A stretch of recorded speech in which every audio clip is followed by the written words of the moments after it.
How's it? Welcome back to the channel. So thanks to everyone who responded to the last post I put up asking for topics and things you'd like me to cover on the channel.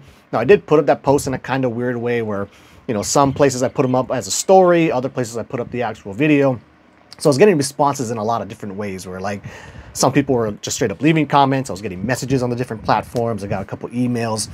So as I was collecting that stuff for a couple of days, when I went back through to actually try and refine everything and make a list, I swear to God, I am missing some. I don't know if maybe the person deleted their comment or if I'm just making up some of these questions in my head and I think somebody asked me to cover this or not. But I do plan on covering the vast majority of it. Now, some of the stuff I'm not going to respond to just because I didn't really have much to say on it. I did try to respond back to either, you know, all those comments or messages. You know, I didn't directly say like I wasn't going to cover it on the channel, but I tried to at least give them some sort of response back, you know, to those questions. So first up, we got a really easy one.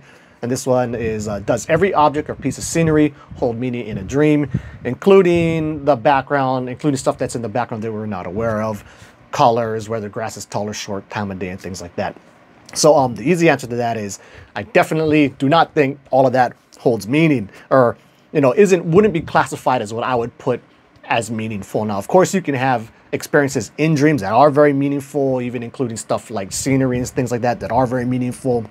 But I think even that happens a lot less than what some people tend to think about it. And of course, you can have stuff happening in the background or stuff that you just aren't aware of, you know, that is really meaningful that you just end up missing. So that definitely happens a lot as well.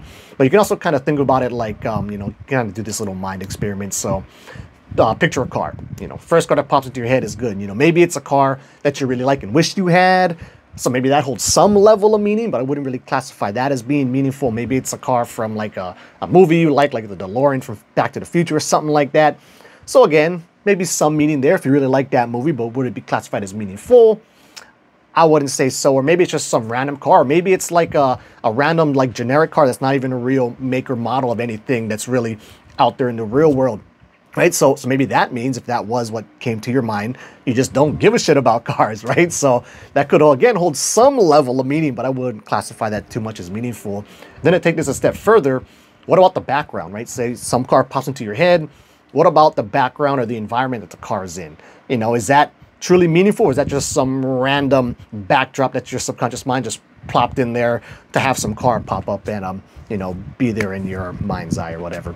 So anyway, yeah, I would say the majority of stuff in dreams when it comes to like scenery and the height of grass, I would not classify as being truly meaningful. But nonetheless, there are definitely meaningful experiences that can't be had. So that's that. Till the next video, keep the lucid dreaming practice legit.